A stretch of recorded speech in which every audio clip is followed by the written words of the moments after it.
In this example, we are testing the claim about a standard deviation, and we're going to use Minitab to do it. So we have a simple random sample of 40 people that resulted in a standard deviation of 11.3 beats per minute.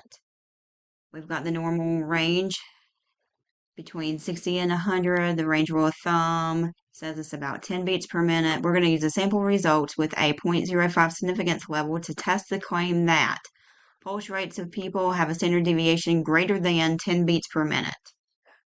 So there's our hypothesis.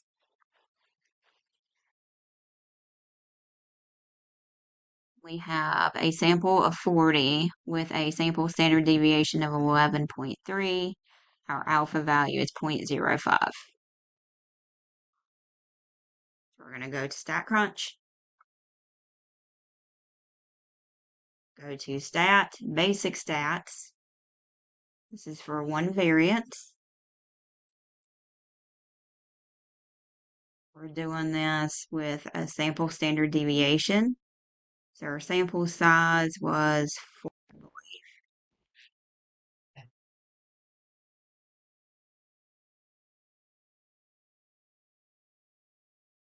Our sample standard deviation was 11.3. We're performing a hypothesis test. The hypothesized standard deviation was 10.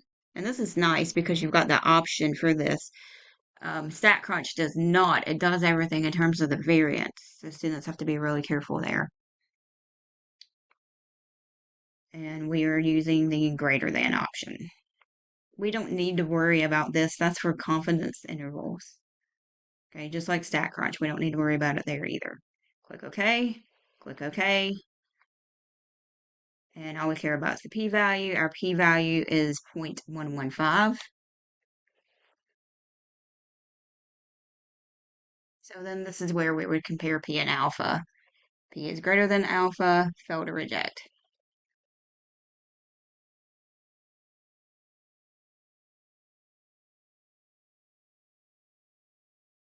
So let's do one where we have a data set.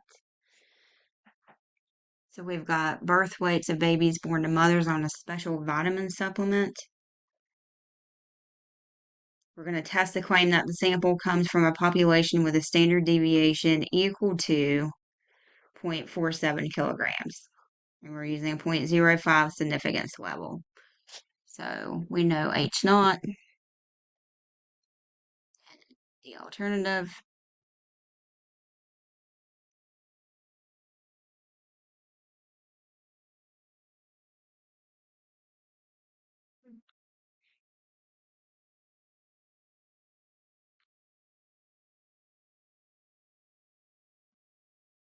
So I've gone into StatCrunch and I've typed everything in. We're going to go to Stat, Basic Stats, one variance.